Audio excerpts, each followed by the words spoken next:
Cameroun Vision ce jour, dans la partie sud du Cameroun. Bienvenue en pleine forêt équatoriale. Bienvenue à la deuxième édition du Baka Dream Days. Bienvenue sur Cameroun Vision, ravi de vous retrouver sur le Cameroun à domicile. Le peuple pygmée du Cameroun a son festival. Il s'agit bel et bien du Baka Dream Days, une initiative de l'ONG Apifem établie du côté de Djoum, dans la partie sud du Cameroun et précisément dans le département du Djaïloba, où nous allons aller de suite retrouver la sympathique dame qui en est initiatrice, mais aussi le premier périple de cette deuxième édition du festival Baka Dream Days. Il s'agit de celui-là qui nous aura conduit de Djoum jusqu'au mont Aquafem. Moteur.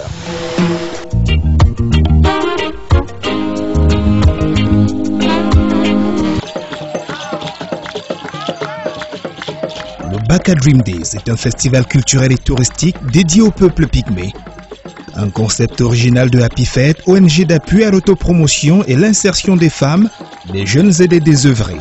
Ce qui nous a inspiré dans ce concept, c'est l'idée que nous avons eue de développer un programme promotion du tourisme et RED+ dans les communes forestières du Cameroun, où il est question de voir les différentes potentialités, les différents atouts, tout ce qui peut concourir à ce que les communes forestières du Cameroun deviennent de véritables destinations touristiques.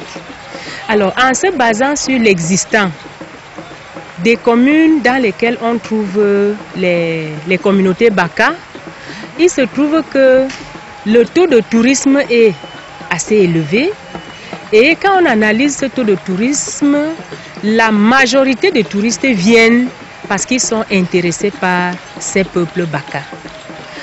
Maintenant, il était question, étant donné que nous travaillons également avec ces Baka depuis très longtemps dans le cadre de l'amélioration de leur position économique et sociale, en fait leur autonomisation et leur participation active à la gestion durable des forêts, nous sommes davantage focalisés sur une réflexion autour de ce peuple qui fait quand même une particularité en zone forestière et malheureusement qui n'est pas valorisé, je dirais, reconnu à juste titre, aussi bien en tant qu'être qu'en tant que quelqu'un qui mène des pratiques qui concourent avec la gestion durable de cette forêt qui est en train de disparaître et dont leur vie dépend entièrement.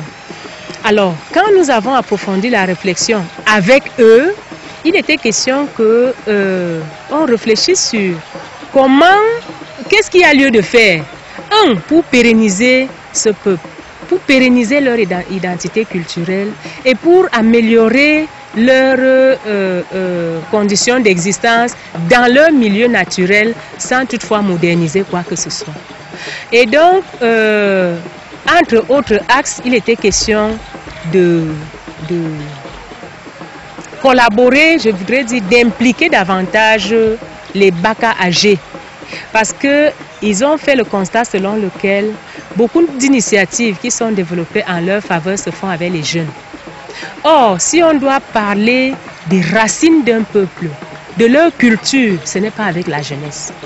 Et c'est comme ça qu'ils ont sollicité que c'est eux qui soient, je voudrais dire, au-devant de la scène. Au-devant de la scène, et que c'est eux qui peuvent, parce que maîtrisant encore leurs us et coutumes, qui peuvent maintenant les transmettre à la jeunesse. Une scène qui, en ce mois de décembre de l'an de grâce 2015, présentait le deuxième acte de ce concept qui se veut encore plus original. Djoum, localité située à près de 200 km de San Medima, abritera les premières heures du festival avec au programme une randonnée sur le mont Aquafem.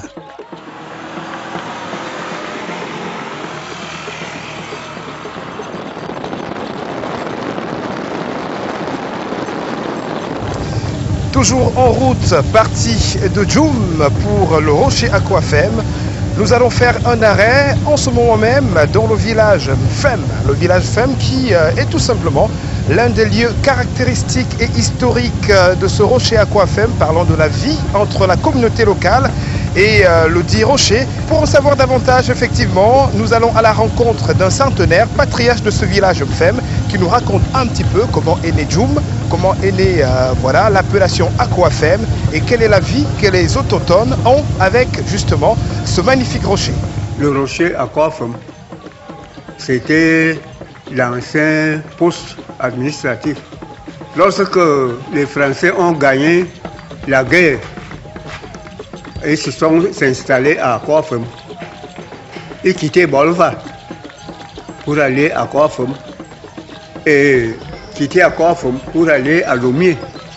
Ils ont trouvé que la piste était trop longue. Ils ont demandé au chef de canton, à l'ancien, s'ils peuvent tracer une route qui quitte Yen et rejoindre la piste qui vient à Bolva. Alors ils ont envoyé les gens pour tracer la piste de Yen. Ils sont arrivés à Ekom, là où se trouve la ville maintenant. Ils ont vu le chef. Ils ont dit au chef que le chef de l'Aquafem, le sous-préfet d'Aquafem, nous a envoyé pour chercher là où la route peut s'arrêter. Le blanc demande si vous pouvez nous accorder un endroit pour construire une autre ville parce que Aquafem est trop loin. Tout le monde a quitté là où ils étaient à Aquafem pour venir s'installer ici parce que la route est courte ici. Alors arrivé à Djoum, le blanc qui était à Aquafem a envoyé le mot à Bolva au chef de région pour lui dire que nous avons quitté Aquafem, maintenant nous avons construit une autre ville. Alors le chef de région est venu, il a demandé aux populations comment vous allez appeler cette ville, parce que là on a appelé Aquafem parce que la ville était à côté du rocher. Le rocher d'Aquafem, on va dire un site charismatique de cette partie de la région du Sud, lequel site a inspiré les colons, on va dire en début d'année 50 par là, parce que c'est exactement ici que Allemands et autres se sont installés pour la première fois et fédéré quelques peuples, on va dire du coin, à savoir notamment les Pygmées Baka venus de l'Est et les autochtones Mfang qui eux d'ores et déjà y étaient installés.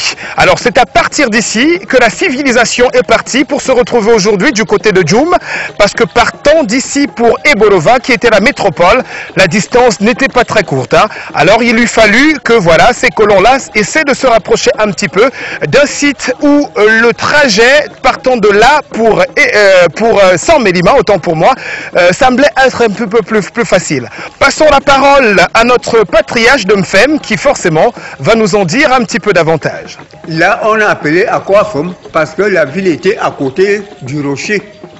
Donc, le nom d'Aquafem ne doit pas venir encore ici parce que si un étranger vient et il demande où est Aquafem lui-même, on dirait qu'Aquafem est loin. Donc, chercher le moyen de donner un autre nom, d'enlever le nom d'Aquafem. Alors, les gens voulaient donner le nom des ruisseaux qui sont à côté de Djoum. Alors, les populations se sont réunies. Quelqu'un a donné l'idée. Il dit que lorsque une femme part à la pêche, il a un seul panier. Il met tout ce qu'il tue là-dedans. Je vois que le chef de région nous a appelé les 3 axes, Fang, Boulou, Zaman. Donc, il nous a emballés dans un paquet. Donc, notre nouveau poste, nous devons l'appeler Djoum. Puisque les Blancs n'appellent pas les choses comme nous les appelons maintenant, ils ont écrit Djoum. Mais les populations des 3 axes ont appelé cette ville Djoum. Djoum, c'est pas Djoum. Donc le nom de Djoum est maintenant parce que c'est le Blanc qui a donné ça. Mais les populations ont donné le nom de Djoum et non pas Djoum. Nous voici donc au troisième refuge de ce magnifique site. Il s'agit du rocher Aquafem. Après le premier, le deuxième, nous sommes au sommet du mont Aquafem, ce sympathique rocher qui est certainement, et ce de loin, le plus gros que comptent les sites touristiques du Cameroun. On peut voir d'ici toute la forêt tropicale de ce grand bassin, avec à gauche le Gabon et à droite le Congo. Un petit peu plus loin quand même, hein. On peut compter encore quelques centaines de kilomètres avant que d'y arriver, mais à partir d'ici, toute la grande forêt tropicale est bel et bien visible. Pour en savoir davantage sur la vie passée et actuelle de la communauté locale avec ce sympathique site, dirigeons-nous vers le chef traditionnel du moment. Bon, il y a beaucoup de choses qu'on ne peut pas vous présenter n'importe comment ici. Donc, il y a des sites, parce que là où nous sommes, là, il y a des sites touristiques, il y a des sites mystiques ici, sous ce rocher, que moi-même je n'ai pas la force, je n'ai pas le droit de présenter aux gens ça n'importe comment. Donc c'était là-bas qu'on me disait que quand quelqu'un a fait quelque chose de mal ou bien les gens t'ont maudit, c'est là-bas qu'on partait purifier les gens. C'est-à-dire quand vous rentrez là-bas, vous ne pouvez pas sortir de là sans avoir une tache blanche. C'est pour ça qu'on appelait Aquafem. Parce que là, nous on appelle ça Afem. Fem, c'est-à-dire le blanc, voilà, le kaolin, voilà, le kaolin. On appelle ça Fem. Donc quand vous sortez là-bas, vous ne pouvez pas savoir qui vous a mis la tache, mais vous allez sortir là-bas avec une tache blanche. Si un homme a été maudit, il y a un petit rocher à côté qu'on appelait une dague Kobélier. C'est là qu'on passait purifier les gens qui étaient maudits dans cet endroit. Et il y avait aussi un petit ruisseau. Après avoir fait tout ce qu'ils ont fait là-bas, on va sur le petit ruisseau, on lave celui qui a été maudit. Il sera propre. Donc, c'est là nos ancêtres faisaient tout ce qu'ils pouvaient faire dans notre coutume. C'est là que nous avons le lien avec Aquafem. Je viens donc de découvrir une merveille divine. Hein, parce qu'on ne peut pas imaginer un rocher de cette taille, de cette dimension, perdu au cœur de la grande forêt. Donc pour moi c'est un souvenir inoubliable que je garde de ce séjour à Djoum, sincèrement, et je quitte ici avec l'envie d'y revenir. Bon, nous sommes arrivés ici depuis hier soir, grâce à la volonté des deux chefs d'État, le président Denis Sassou Nguesso du Congo et le président Paul Biya, qui ont instauré la paix dans l'ensemble de leur territoire et qui ont œuvré pour le bon voisinage et pour que la sécurité et la paix règnent entre le Congo et le Cameroun. C'est dans ce cadre que c'est grâce à cela que nous sommes arrivés ici et nous remercions les deux chefs d'État, nous remercions le gouvernement du Cameroun, nous remercions le gouvernement de Brazzaville. Ce rocher est une très grande richesse que le Cameroun peut mettre en valeur dans l'intérêt de la sous-région, dans l'intérêt du Cameroun, dans l'intérêt du département du Dja et Lobo, dans l'intérêt même du département de la Sanga, parce que nous pouvons en profiter. Ici, sous ce rocher, vous avez là le parterre nordique où il y a toutes les richesses, le fer, le diamant, l'or, la faune, les éléphants, partout, les singes. Je crois que c'est une grande richesse pour le Cameroun. Il appartient au Cameroun de mettre cela en valeur pour que nous en profitions tous. Nous souhaitons que ça soit un grand site touristique. On a besoin que l'État nous appuie pour sortir de ce monument-là de la forêt. Que ce soit une chose que les gens peuvent partir de partout pour visiter. J'espère que là, on pourra peut-être bénéficier de quelque chose. Mais pour le moment, on n'a rien comme bénéfice. Mon père avait des pygmées. Lui aussi faisait la chasse dans la forêt. Il a rencontré un groupe de pygmées. Il leur a dit, nous avons fait des amis. Alors, il a amené les pygmées ici au village. Jusqu'à présent, ces pygmées sont ici. Alors, les pygmées faisaient la chasse et nos parents leur donnaient quelque chose. Voilà pourquoi nous avons des liens avec les Pygmées. Nous ne sommes pas les familles, mais l'amitié entre nos pères et les Pygmées. Donc le blanc a enlevé les Pygmées dans la forêt pour leur dire que vous aussi vous êtes des personnes comme nous. Il faut que nous tous nous travaillons ensemble. Il y avait un sous-préfet à Djoum, et colonel Albert. C'est lui qui a enlevé les Pygmées dans la forêt et les amenés ici. Nous avons été à Aquafem parce que Aquafem, qui est un site touristique mystérieux dans la commune de Djoum, n'est pas connu de beaucoup de gens. À la première édition, nous y avons été et il était question qu'à cette deuxième édition, on consolide d'abord ce qui a commencé à la première édition. Nous y sommes allés et c'est vrai, au niveau du site, il n'y a pas eu un très grand changement. Mais notre souci, c'est que l'administration camerounaise reconnaisse déjà ce site, l'inscrive déjà dans le patrimoine national des sites touristiques, pourquoi pas international? Et que maintenant, ce site soit aménagé. Vous avez vu, quand on y allait, les gens ont commencé à se plaindre en route, oh vraiment on est fatigué et tout et tout. Mais quand nous sommes arrivés là-bas, personne ne voulait plus rentrer. Pourquoi? Parce que la beauté, parce que ce qu'ils ont vu là-bas, je crois qu'on ne rencontre pas ça partout, au Cameroun, je dirais même dans le monde entier.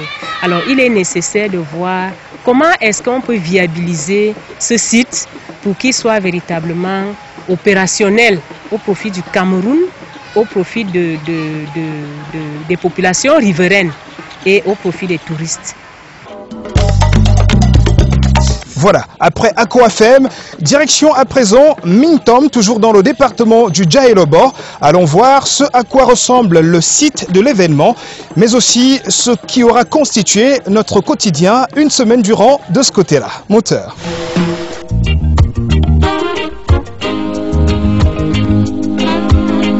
Qui sont partis vers l'ouest et même ceux qui ont décalé vers les zones de forêt. Après Djoum et notre périple sur la montagne rocheuse d'Aquafem. La suite du festival Baka Dream Days nous conduit dès le lendemain à une centaine de kilomètres plus loin. Précisément dans la commune de Mintom, toujours dans le département du Dja-et-le-Bor. Qu'est-ce qui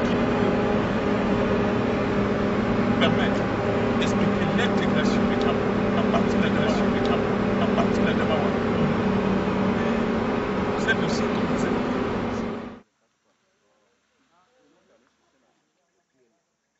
Après moins d'une heure de route, nous voici à l'entrée du site du festival.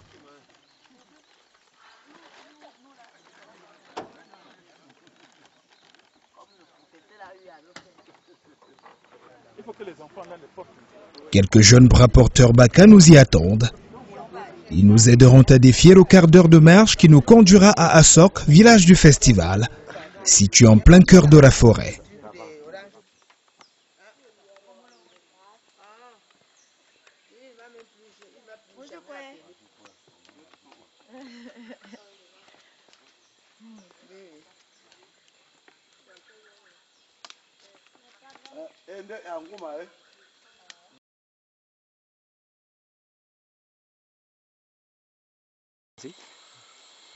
Le parcours est fait de découvertes.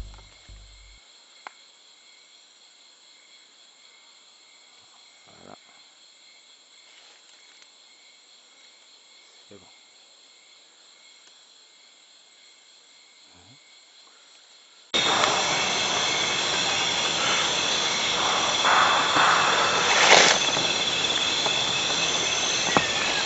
On se fera même le devoir de se mettre très vite à l'école de la langue Baka locale.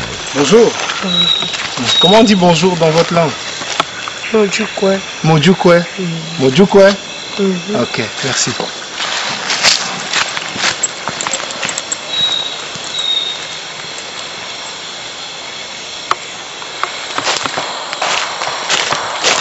Modjoukwe. Modjoukwe. Ok. Modjoukwe. Modjoukwe. Modjoukwe. Après moins d'une heure de route, partie de Djoum sur une route parfaitement construite, Nous sommes arrivés au centre-ville de Mintom il y a de cela 5 petites minutes et après une autre traversée de 5 minutes, on se retrouve en plein cœur de la forêt équatoriale. Nous sommes donc à l'entrée du village de Baka Dream Days, deuxième édition. On se souvient de ce que la première avait été faite en pleine ville de Djoum. Oh que non, cette fois-ci nous sommes bel et bien en plein cœur de la forêt équatoriale. Allons premièrement sur Cameroun Vision découvrir le nouveau village du Baka Dream Days, édition 2015. Mojukwe. Mojukwe. Mojukwe. Mojukwe. Mojukwe. Mojukwe. Voilà. Mojukwe. Mojukwe, maman. Mojukwe. Mojukwe. Mojukwe.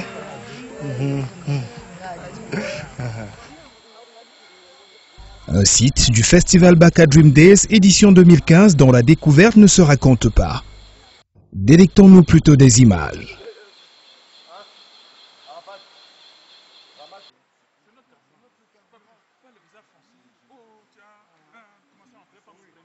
Je dois dire qu'au cours de la première édition, donc, ces adultes, les patriarches Kobo et les chefs traditionnels réunis au cours de leurs réflexions, et même les jeunes se sont rendus compte qu'il y a un problème. Les jeunes qui sont en train d'émerger sont déracinés et se coupent de plus en plus de la base.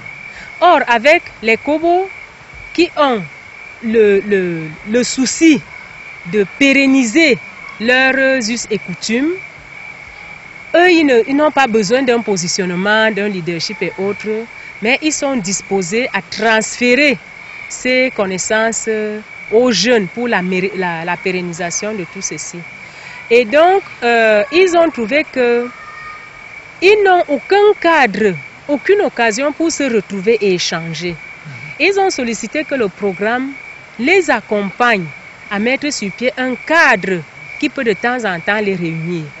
C'est pour ça que l'association des Kobo et chefs traditionnels Baka du Cameroun a été créée et qui regroupe les Baka de plusieurs communes, pas seulement d'Assok. Maintenant, ils ont demandé, ils ont dit, il y en a qui ne sont même pas partis au festival de Djoum, parce que pour eux, ce qui se fait en ville n'a rien à voir avec leur tradition. Donc, cette première édition qui était comme un éveil de conscience, une occasion de sensibilisation, a amené donc ces Baka à décider que ce sera désormais en forêt dans notre cadre naturel.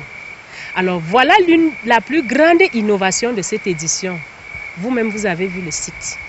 C'est tout simplement magnifique.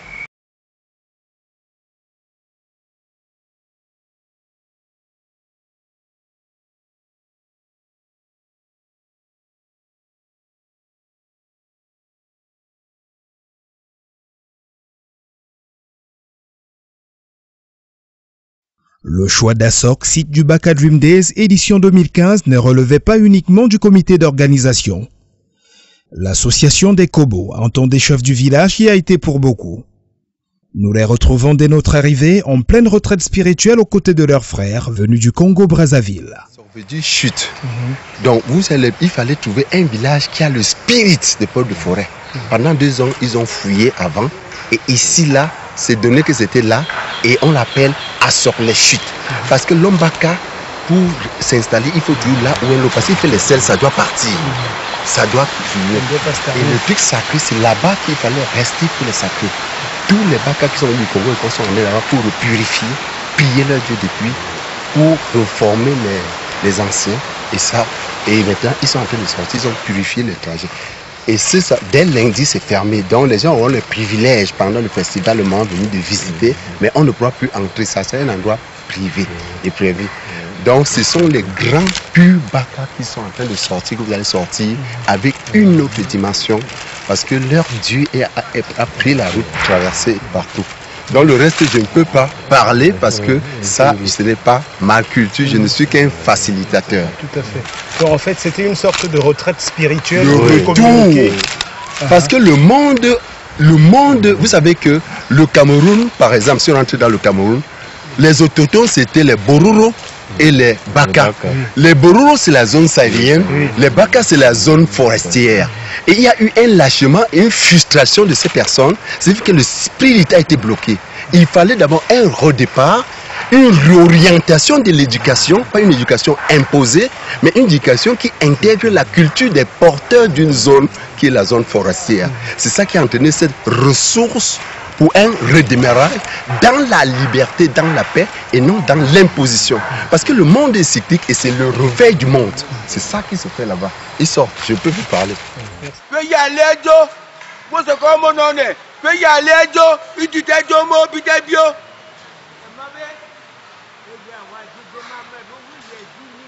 Il a dit toi. Il t'a maman. Là.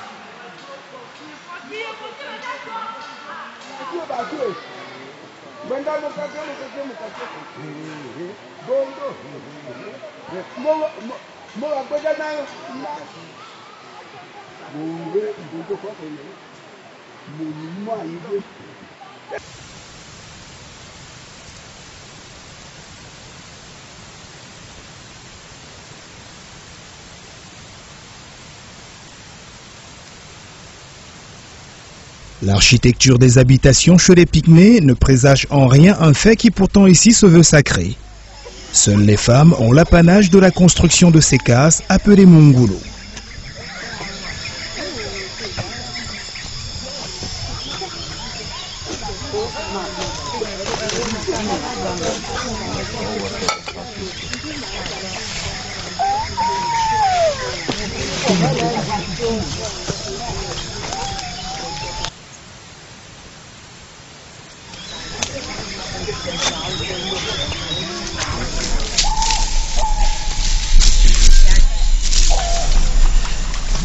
Tout commence par la récolte, la mise en terre et le tissage de ces piquets, qui constitueront le socle des habitats.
Il faudra ensuite réunir le feuillage approprié, le préparer et fixer sur les socles déjà terrés.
Les voilà donc achevés, les Mungulu qui nous serviront d'hébergement le festival durant.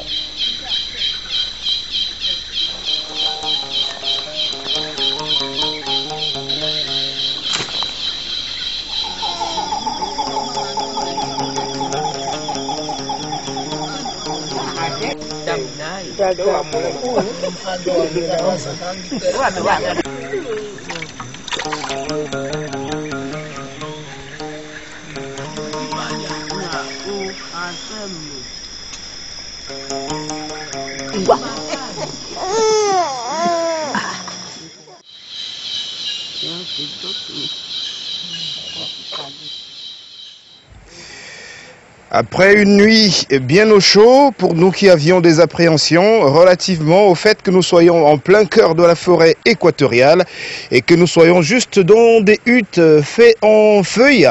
Une nuit bien au chaud donc dans ces huttes des pygmées Baka. Nous y sommes aujourd'hui relativement à la 3e journée de notre festival Baka Dream Days. Après une nuit donc au chaud dans ces sympathiques huttes concoctées pour la circonstance, encore que ce sont leurs habitats classiques. Place maintenant au début de cette 3e journée qui va commencer par le décor qui va se planter ça et là. Allons voir un petit peu à quoi ressemblent les activités matinales en pays Baka qui commencent naturellement par un sympathique bain au bord de l'eau. Suivez-moi.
Une toilette de fortune bien rythmée par ce pygmée Baka venu du Congo. Ce qui justifie aisément ce talent que nous lui reconnaissons à travers quelques pas de danse.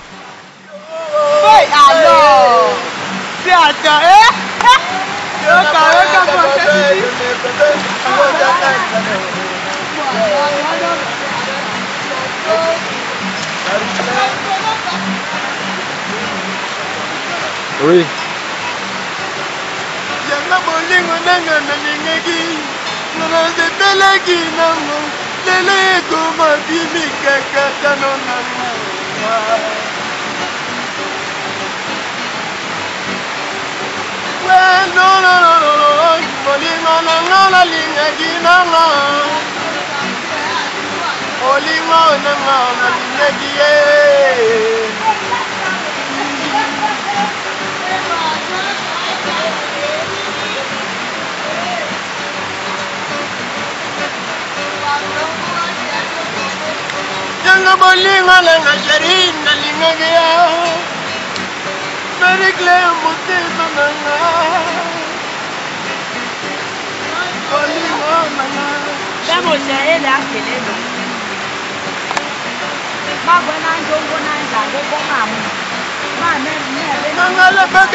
On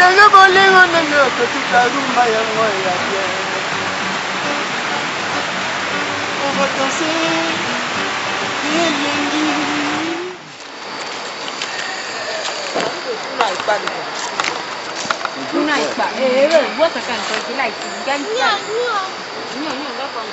La deuxième phase des activités matinales pour nous consacre le chauffage. Chacun se débrouille comme il peut pour se trouver une source de chaleur.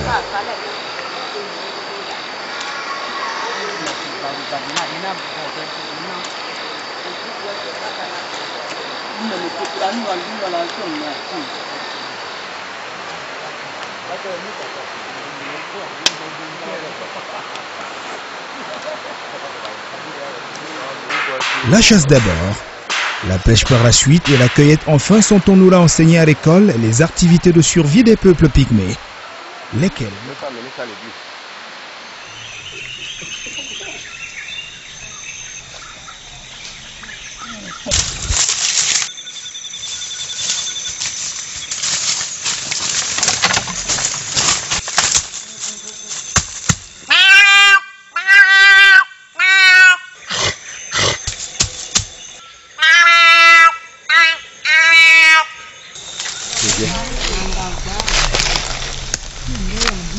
Pas.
Ma polanja kojo ijo tene kwa.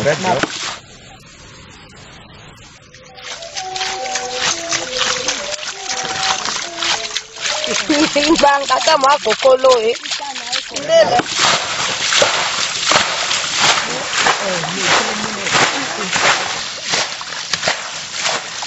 Kẹ̀wẹ̀kẹ̀ bó wà mú sí ilẹ̀.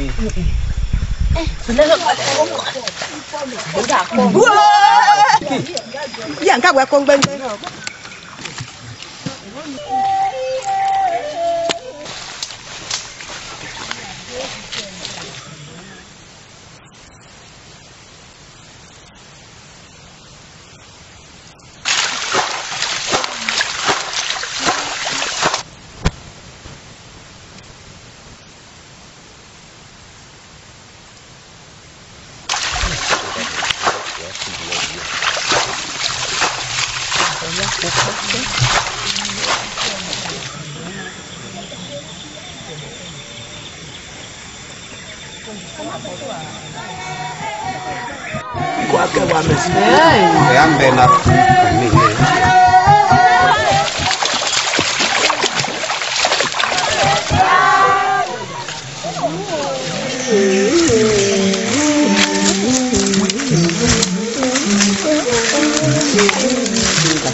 Voilà un site du festival plutôt rustique et magnifique, sans oublier le côté éclectique, qui nous aura donc permis de découvrir un certain nombre de choses, dont nos nuitées.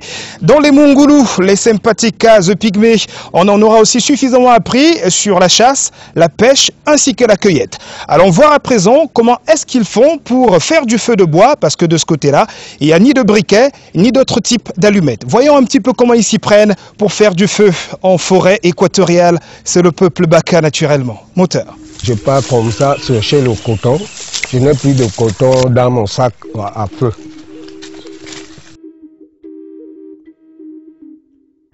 Bon, sur ce palmier-là que j'ai l'habitude de prendre le coton pour faire le ndukunu. Je gratte donc.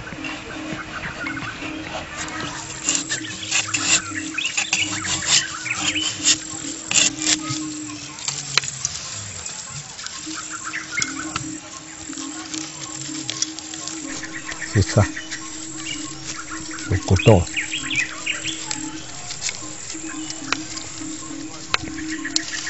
Là, je dois bien vérifier qu'il n'y a pas de petites saletés dedans. Là, c'est bien sec. Je n'ai pas besoin de mettre sur la clé. Là, quand je vais mélanger maintenant, j'aurai mon feu. Partir à la charge, je n'aurai pas besoin d'amener la braise du bois.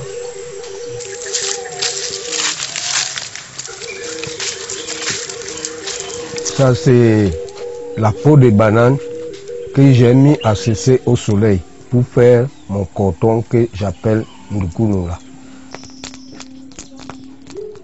J'ajoute encore la peau.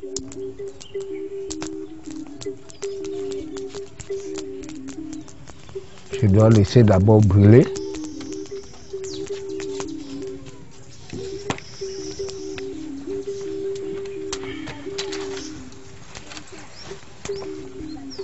Je commence donc à ramasser.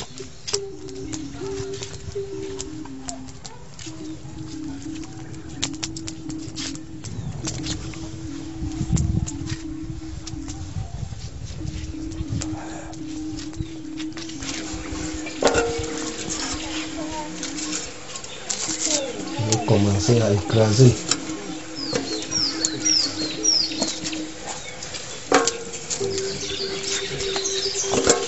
Il faut que ça devienne charbon noir.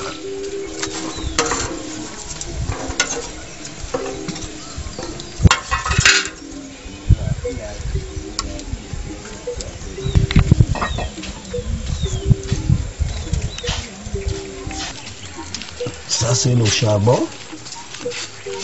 Je tourne. Ça c'est le mélange.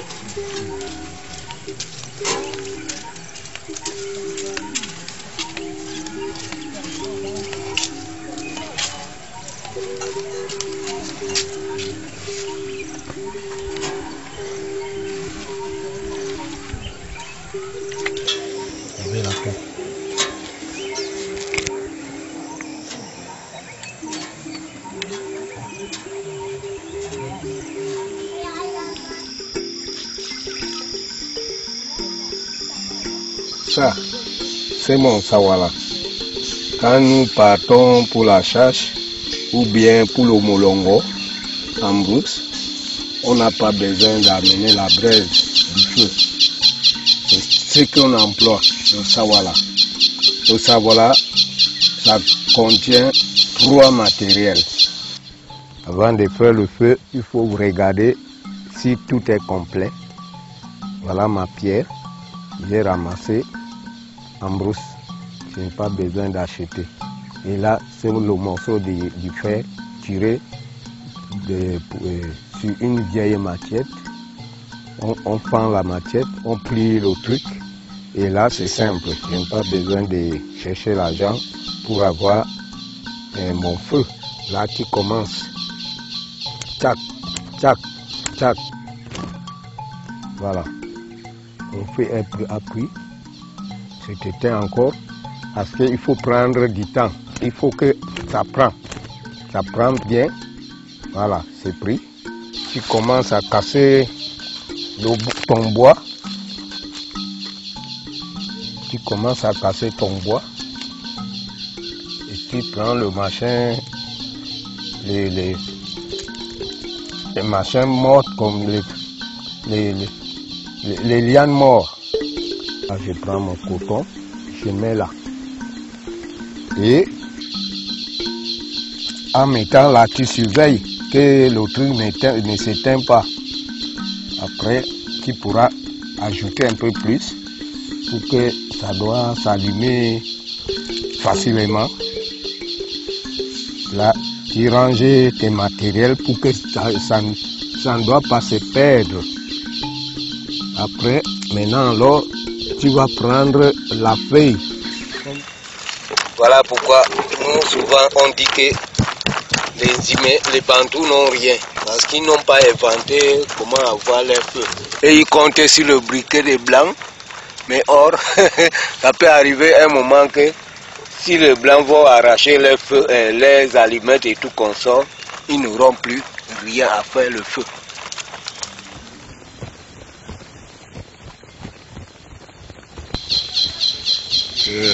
L'année dernière, c'était un peu artificiel, n'est-ce pas, en plein centre urbain, mais cette fois-ci, nous sommes revenus dans le milieu naturel du Baka et c'est beaucoup plus expressif. C'est bien là, la forêt. C'est la première fois que je découvre la forêt. Donc pour moi, c'est déjà un tourisme. C'est-à-dire que je fais le tourisme du nord, des montagnes à la forêt. Sentiment de joie, de satisfaction à cette découverte-là. J'ai découvert la forêt, quand je suis là à l'intérieur, je ne vois même pas le soleil. Il n'y a pas de soleil. Toute la journée d'hier, moi, il n'y a pas de soleil. Je suis sous l'ombre, dans la forêt, au fond même de la forêt, avec les Baka. J'entendais souvent Baka, les Pygmées, bon, je ne savais pas comment ils vivaient. Aujourd'hui, je suis bien, j'ai vu comment ils vivent, comment ils se retrouvent dans la forêt. Je suis très content, je suis très fier pour cette découverte.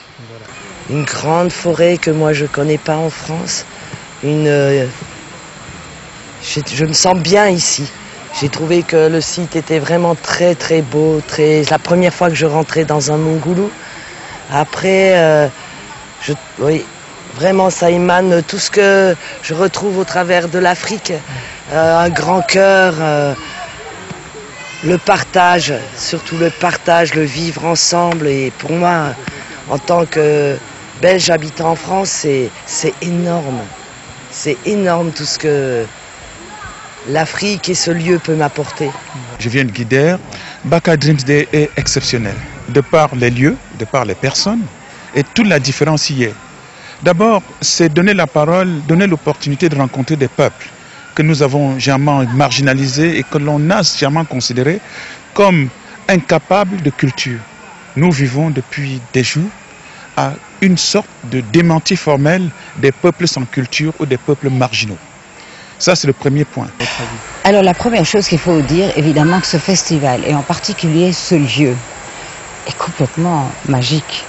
Je crois que toutes les personnes qui sont arrivées ici, de jour ou de nuit, ont été émerveillées, éblouies. Cet endroit est magique, il a été très très bien aménagé. Ça, c'est vraiment fantastique. Et par sa nature, c'est un endroit vraiment merveilleux. Donc ça, c'est une évidence, c'est une absolue évidence. Donc, cette idée de départ, elle est merveilleuse. Pour la mettre en musique, il faut simplement peut-être faire le bilan et se dire, voilà, qu'est-ce qui a peut-être coincé, ou simplement qu'est-ce qu'on peut améliorer, on peut toujours améliorer, et construire à partir de ça. C'est des lieux qui sont magiques. Le mot, on n'aime pas l'utiliser scientifiquement, mais c'est des lieux exceptionnels, aussi bien sur le plan naturel que sur le plan, je voulais dire, écologique, et que sur la dimension, l'implication de l'homme dans l'anthropisation des sites. Alors là où nous nous trouvons, c'est en quelque sorte l'habitat des Baka. Et nous qui vivons venant des régions, enfin venant d'autres régions, des régions périphériques, on est pratiquement subjugués. On est complètement attiré par la beauté aussi bien sur le plan de la vie, la tranquillité, que sur le plan de toutes les opportunités que cela peut offrir à tout être humain. Donc, dire que le Baka vit en forêt, le Baka est primitif, je pense qu'ils ont su adapter la vie à l'environnement, ils ont su s'adapter à un milieu qui, manifestement, nous paraît tout à fait acceptable, vivable. Et pour tout dire, c'est un milieu qui est enfin, utile et généreux. Voilà donc le côté découverte et enseignement de la deuxième édition du Baka Dream Days. Tenez-vous tranquille, une deuxième édition de Cameroun Vision consacrera cette fois-là le contenu réel du festival, deuxième édition, avec une troisième d'ailleurs qui est déjà en chantier. On a rendez-vous en mars de l'an de grâce 2017 pour le troisième rendez-vous du peuple pygmée Baka du Cameroun, de la République centrafricaine et du Congo-Brazzaville. Stop et fin pour cette première édition donc consacrée au festival Baka Dream Days. Rendez-vous au prochain numéro pour une autre histoire de Pygmée. Cette fois-là, il sera une question de soutenance d'une thèse doctorale en pleine forêt équatoriale. On préfère se taire à ce niveau.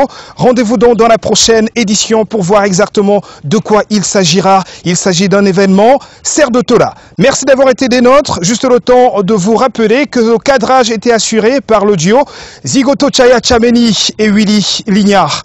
Rendez-vous donc au prochain numéro de Cameroun Vision. En attendant, prenez soin de vous et surtout, gardez votre Cameroun Vision.